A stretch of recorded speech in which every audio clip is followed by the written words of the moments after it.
Assalamualaikum warahmatullahi wabarakatuh. Di sini kami kelompok 13 ingin mempresentasikan hasil diskusi kelompok kami dengan judul Strategi Efektif untuk Guru Masa Kini dengan yang beranggotakan Hera Vandamanik, saya sendiri, dan Novianti. Materi yang pertama akan saya jelaskan. Abstrak. Penelitian ini bertujuan untuk menganalisis strategi efektif yang dapat diterapkan oleh guru masa kini. Menyadari tantangan yang dihadapi dalam dunia pendidikan yang terus berkembang, pendekatan tradisional dalam mengajar sudah tidak lagi cukup efektif. Oleh karena itu, penelitian ini fokus pada mengidentifikasi strategi baru yang dapat membantu guru menghadapi tuntutan modern dan meningkatkan kualitas pembelajaran. Metode penelitian yang digunakan adalah studi literatur dan observasi lapangan. Data dikumpulkan melalui wawancara dengan guru-guru berpengalaman dan penelusuran literatur terkait praktik terbaik dalam pendidikan saat ini. Hasil penelitian menunjukkan bahwa terdapat beberapa strategi yang dianggap efektif oleh para guru, antara lain penggunaan teknologi dalam proses pembelajaran, kolaborasi dengan sesama guru dalam menyusun lesson plan yang inovatif, penggunaan metode pembelajaran aktif seperti project-based learning dan comparative learning, dan penerapan berbagai pendekatan diferensiasi untuk mengakomodasi keberagaman siswa. Kata kunci strategi efektif dan guru masa kini. Selanjutnya bab 1 pendahuluan. A. Latar belakang masalah. Pendidikan adalah aspek yang sangat penting dalam pembentukan generasi masa depan yang berkualitas. Seiring dengan perkembangan zaman dan teknologi, peran guru menjadi semakin kompleks dan menantang. Guru masa kini dituntut untuk menjadi lebih efektif dalam menghadapi berbagai tantangan dan kebutuhan pembelajaran yang berbeda dari siswa-siswanya. Menjadi seorang guru adalah salah satu profesi yang sangat luar biasa. Menekuni profesi guru bukan lagi sesuatu yang mudah bagi sebagian guru. Banyak tuntutan yang harus dipenuhi sebagai konsekuensi predikat guru sebagai pendidik profesional. Bagaimana tidak, tugas utama seorang guru adalah menyalurkan ilmu yang telah ia dapatkan kepada para peserta didik sebagai generasi calon penerus, baik itu di dalam kelas maupun di luar kelas. Dalam praktiknya, guru menghadapi berbagai hambatan dan tantangan, tidak hanya bersumber dari siswa. Hambatan dan tantangan itu juga bisa berasal dari pribadi guru sendiri. Permasalahannya adalah berawal dari mental guru dan kemampuan profesionalisme guru tersebut. Dua masalah tersebut akan mempengaruhi proses belajar dan mengajar di kelas. Meskipun menjadi guru itu menyenangkan, profesi guru bukan lagi hal mudah untuk dilaksanakan. Banyak tuntutan, hambatan, dan tantangan yang harus dihadapi berhadapan dengan sistem pendidikan dan berinteraksi dengan murid di ruangan kelas. Selanjutnya, B. Rumusan masalah. Rumusan masalah untuk judul strategi efektif untuk guru masa kini adalah: yang pertama, apa saja tantangan yang dihadapi oleh guru masa kini dalam mengajar? Yang kedua, apa saja strategi yang dapat dipergunakan oleh guru masa kini untuk meningkatkan efektivitas pembelajaran? Yang ketiga, bagaimana guru masa kini dapat mengintegrasikan teknologi dalam strategi mengajarnya? Yang keempat, apa peran kolaborasi antar guru dalam meningkatkan efektivitas pembelajaran? Yang kelima, bagaimana evaluasi dan umpan balik dapat digunakan sebagai strategi efektif bagi guru masa kini? Selanjutnya C. Tujuan penelitian. Tujuan penelitian untuk judul strategi efektif untuk guru masa kini adalah: 1. Untuk mengidentifikasi strategi mengajar yang efektif yang dapat digunakan oleh guru masa kini. 2. Untuk mengevaluasi efektivitas strategi pengajaran yang ada dalam mencapai tujuan pembelajaran. 3. Untuk mengidentifikasi tantangan dan kendala yang dihadapi oleh guru masa kini dalam mengimplementasikan strategi pengajaran yang efektif. 4. Untuk melihat dampak dari strategi pengajaran yang efektif terhadap motivasi dan pencapaian belajar siswa. Selanjutnya ada bab 2, landasan teori. Pengertian strategi efektif. Secara bahasa, strategi bisa diartikan sebagai siasat, kiat, trik, atau cara, sedang secara umum strategi ialah suatu garis besar haluan dalam bertindak untuk mencapai tujuan yang telah ditentukan. Pada mulanya, istilah strategi digunakan dalam dunia militer yang diartikan sebagai cara penggunaan seluruh kekuatan militer untuk menenangkan suatu peperangan. Seorang yang berperan dalam mengatur strategi untuk memenangkan peperangan sebelum melakukan tindakan, ia akan menimbang bagaimana kekuatan pasukan yang dimilikinya, baik dilihat dari kuantitas maupun kualitas. Misalnya, kemampuan setiap personal, jumlah dan kekuatan persenjataan, motivasi pasukannya, dan lain sebagainya. Secara umum, strategi dapat diartikan sebagai sesuatu garis-garis besar haluan untuk bertindak dalam usaha mencapai sasaran yang telah ditentukan.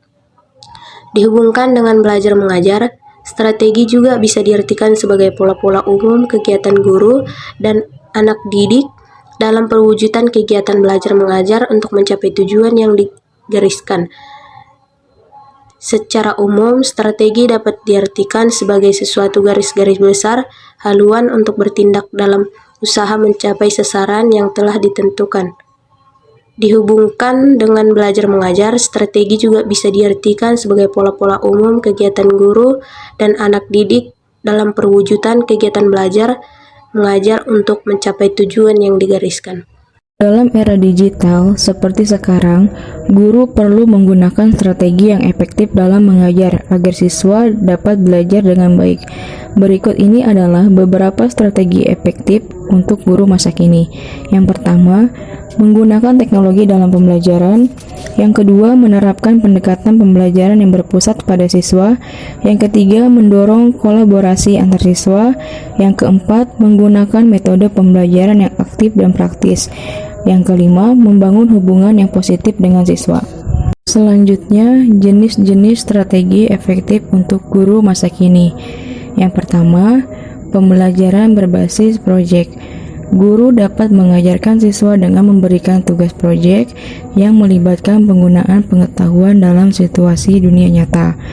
Yang kedua, pembelajaran kolaboratif.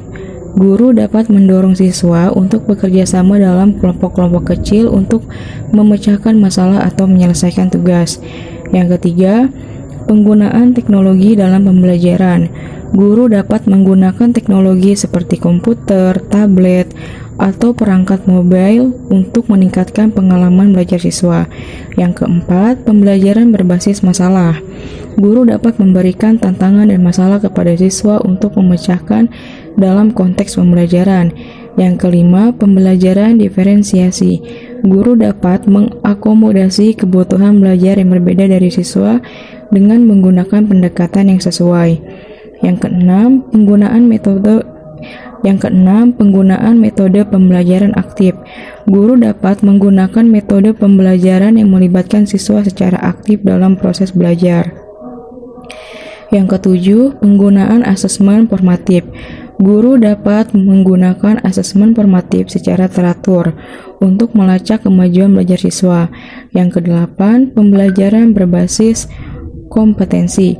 Guru dapat fokus pengembangan keterampilan dan kompetensi siswa yang relevan dalam dunia nyata.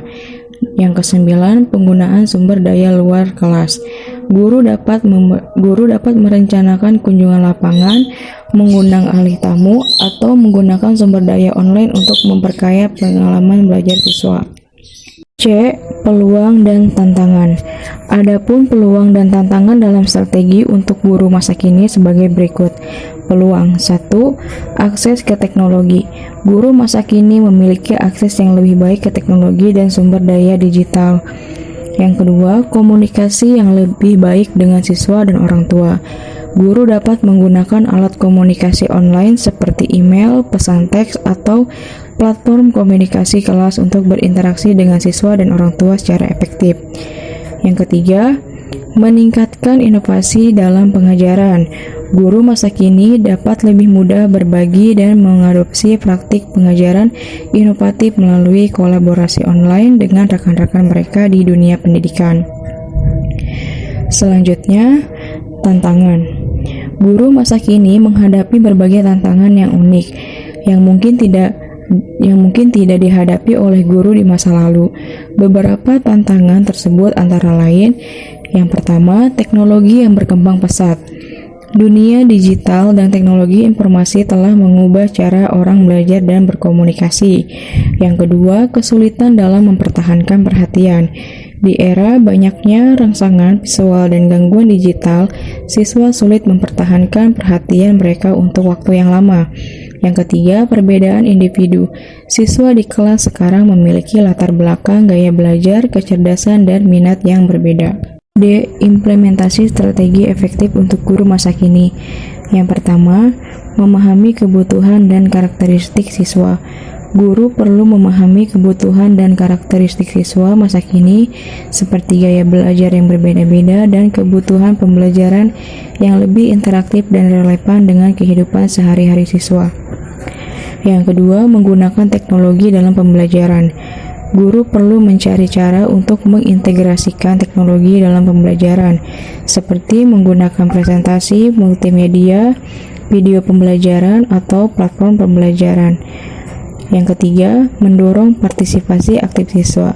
Dalam pembelajaran masa kini, guru perlu mendorong partisipasi aktif siswa melalui diskusi kelompok, kerja kelompok, atau proyek-proyek kolaboratif. Yang keempat, menggunakan metode pengajaran yang variatif. Guru perlu menggunakan berbagai metode pengajaran yang variatif seperti ceramah, diskusi, simulasi, atau permainan edukatif. Yang kelima, memberikan umpan balik yang konstruktif. Guru perlu memberikan umpan balik yang konstruktif dan berarti kepada siswa, baik secara individu maupun kelompok. Yang keenam, menciptakan lingkungan belajar yang mendukung. Guru perlu menciptakan lingkungan belajar yang mendukung seperti penuh dengan kehangatan, saling menghargai, dan mendorong kerjasama.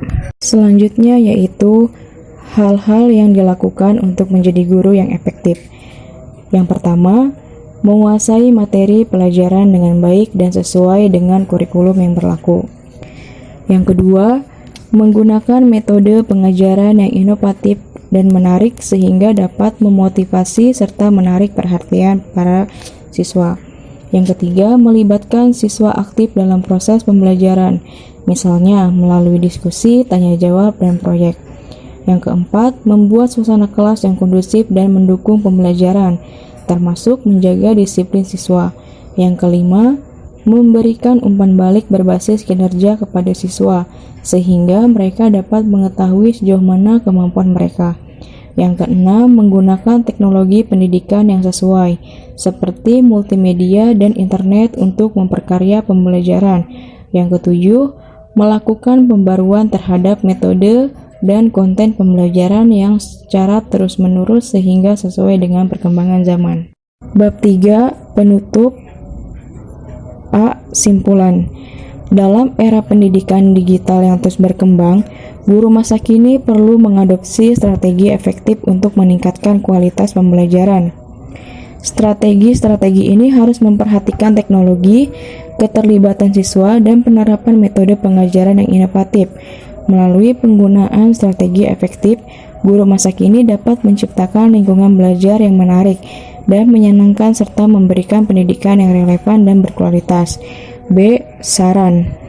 Berdasarkan hasil penelitian yang diperoleh dan kesimpulan dari hasil penelitian dan analisis data, maka demi peningkatan dan perbaikan dalam proses belajar mengajar, penulis mengajukan saran-saran sebagai berikut.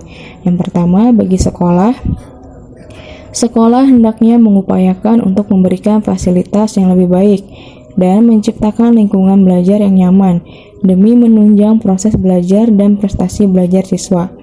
Karena dengan adanya fasilitas yang representatif, maka akan meningkatkan motivasi belajar siswa. Yang kedua, bagi guru, kepada guru diharapkan selalu memperhatikan prestasi belajar siswa, sehingga guru sebagai pendidik dapat mengetahui seberapa penting motivasi belajar harus diberikan kepada peserta didiknya. Sebagai pendidik, guru juga harus berupaya memahami tentang cara memberikan motivasi yang baik dan benar, serta terarah sehingga memotivasi yang diberikan kepada para siswa dapat diterima dengan baik, karena motivasi belajar terpengaruh terhadap prestasi belajar siswa. Yang ketiga, orang tua.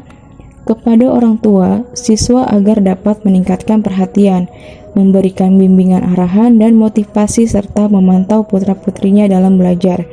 Karena pendidikan merupakan tanggung jawab bersama antara orang tua, pemerintah, dan masyarakat. Dan terakhir, bagi siswa. Kepada para siswa untuk lebih meningkatkan konsentrasi dan motivasi pada saat proses belajar. Karena materi yang disampaikan oleh guru perlu dicerna dan dipahami. Khususnya siswa hendaknya senantiasa mengembangkan motivasinya dalam belajar.